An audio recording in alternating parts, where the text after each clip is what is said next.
At 9 a.m. on a Tuesday, David walked out of the Nebula Stream headquarters in San Francisco with nothing but a cardboard box and a severance check. From a 40th floor, the new CEO, Tyler, watched him leave. He turned to his VP and laughed. "We just trimmed the fat," he said. "Now we can finally move fast." But Tyler forgot one thing.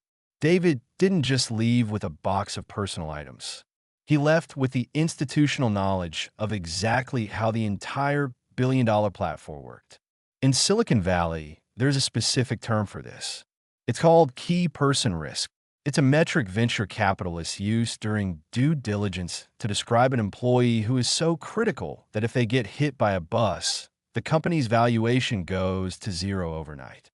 Tyler thought he was firing a legacy employee. He didn't realize he was triggering a digital nuclear bomb. Before we dive in, make sure to subscribe to Silicon Valley Confidential so you never miss the unfiltered reality of the industry. And tell us in the comments, which city or tech hub are you watching or operating from today? To understand the blast radius, you have to understand the man who built the bomb. David wasn't the kind of engineer you see in bad movies. He wasn't a hoodie-wearing hacker in a basement. David was 32 years old, pulled in a base salary of $300,000, and was what headhunters in the Valley call a 10x engineer. A 10x engineer isn't a myth. It's a force multiplier. It's someone who doesn't just write code. They design the systems that allow other people to write code. While the junior developers were busy changing the font colors on the website, David was the only one managing the commits, the actual complex lines of back-end code that processed $3 billion in transactions a year. He sat in the corner of the office, calm as a monk in a hurricane. He didn't speak corporate.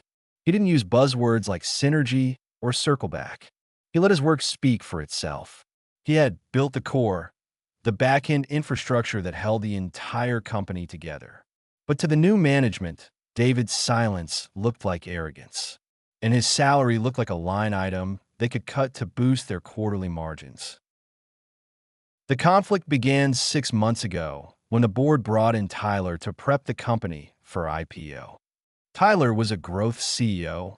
He was 35, wore a Patagonia vest like a uniform, and had spent his entire career in marketing, not engineering.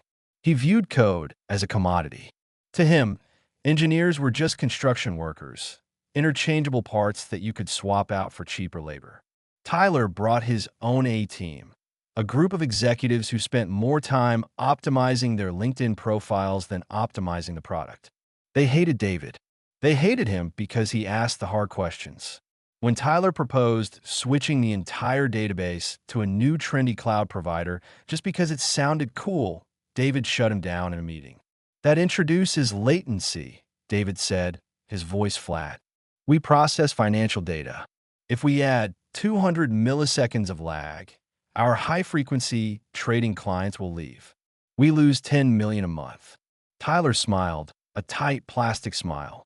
"David," he said, "you're thinking too small. You're thinking about constraints. I need you to think about possibilities." That was the moment the target was painted on David's back.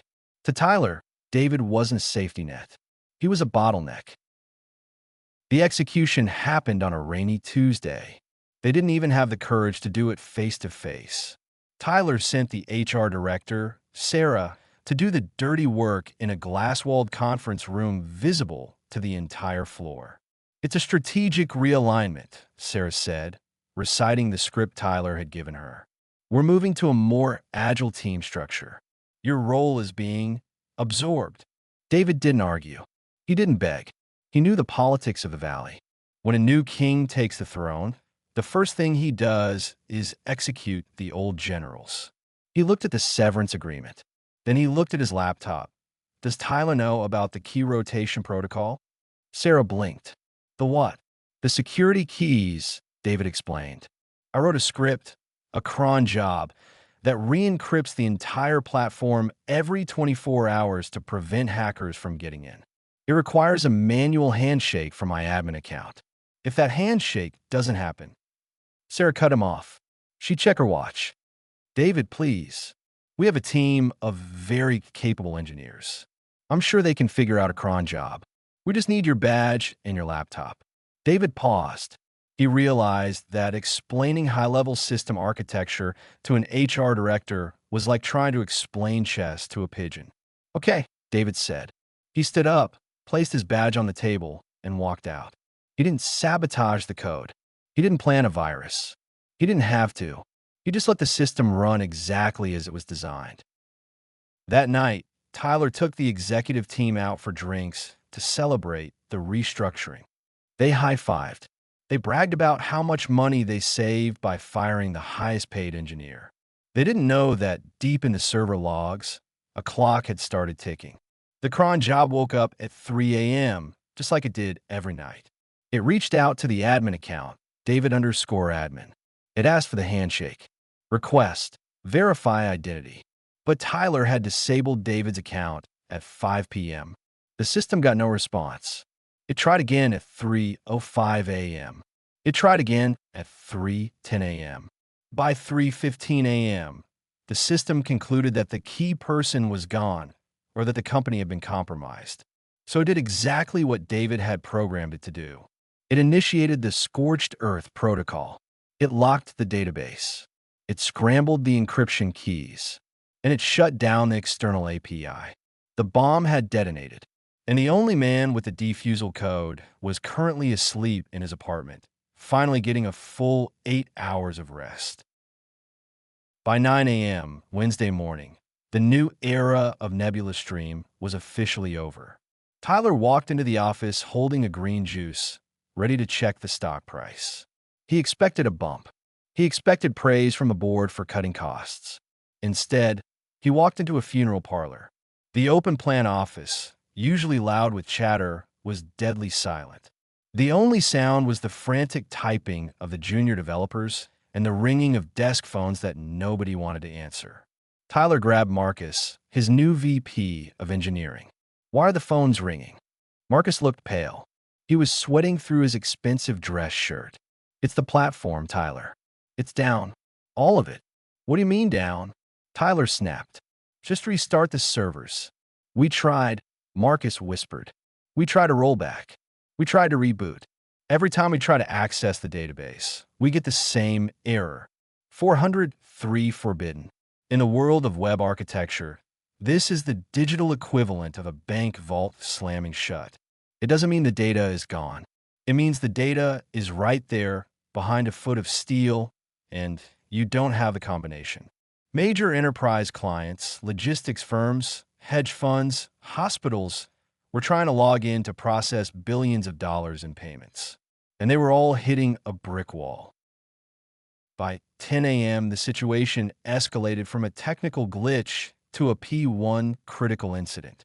In a glass-walled conference room, the same one where they had fired David yesterday, Tyler was screaming.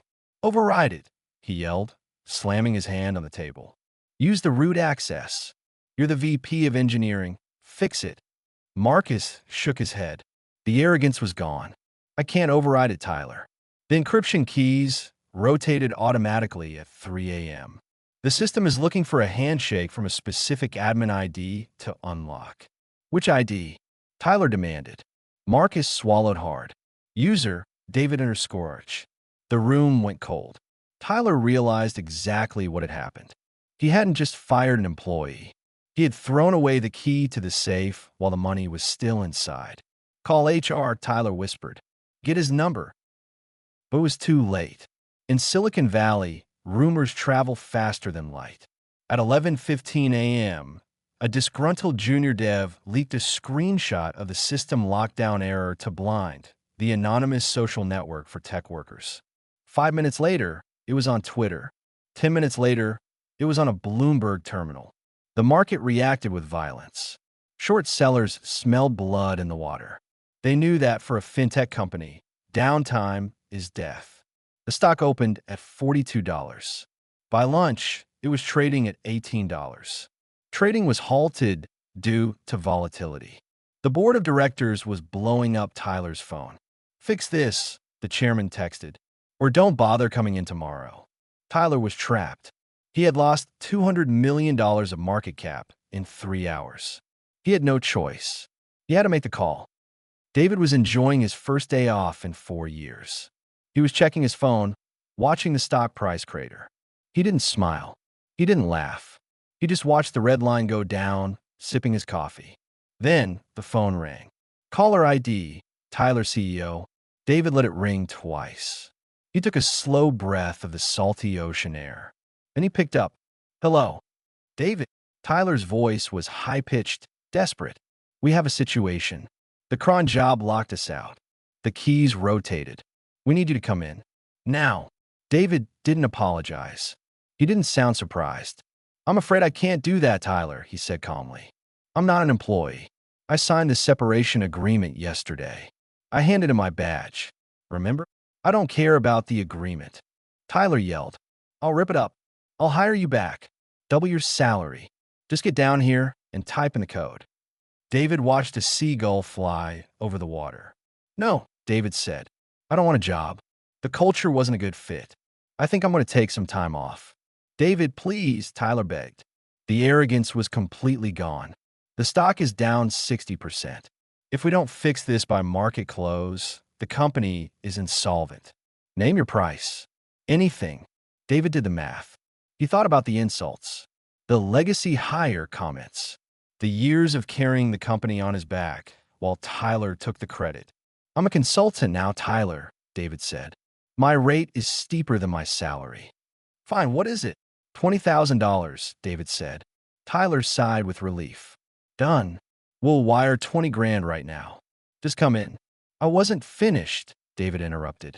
It's $20,000 per hour, with a minimum non-refundable retainer of 50 hours, paid via wire transfer, before I step foot in the building. There was a long silence on the line. Tyler did the calculation. 50 hours at 20 grand. $1 million. For a job that David could probably finish in 5 minutes. But Tyler looked at the monitors. The company was bleeding $10 million an hour. He had a gun to his head, and David was holding the trigger. Send me the wiring instructions, Tyler whispered. David took an Uber Black to the office. When he walked in the lobby at 2 p.m., the atmosphere changed. The security guard nodded respectfully. The junior devs looked at him like he was a returning war hero. Tyler refused to make eye contact. He stayed in his office, staring at the floor. David sat down at his old desk, which was still empty, because they hadn't found anyone qualified enough to replace him yet. He opened his laptop. He connected to the terminal. He didn't have to rewrite the system. He just had to authenticate it. He typed sudo auth handshake, user David Arch. He hit enter. It took him exactly 4 minutes and 30 seconds. The platform came back online. The stock price stabilized. The crisis was over. David closed his laptop. He stood up. He had just earned $1 million for 5 minutes of work. Or, if you look at it another way, he was paid for the 10 years of learning that allowed him to do the work in 5 minutes. Tyler didn't survive the quarter. The board fired him 2 weeks later for gross negligence and failure to identify key person risk. The company was eventually sold for a fraction of its peak value. As for David, he never went back to a 9-to-5. He started a boutique consulting firm. He works 3 months a year, fixing disasters for companies that fire their architects. In the Valley, the investors have a new rule when they do due diligence. They ask to see the code. But more importantly, they ask to meet the person who wrote it. And they make sure that person is happy. If you enjoyed this story, please subscribe for more Silicon Valley Confidential. These stories keep the real, unvarnished truth for the next generation of founders.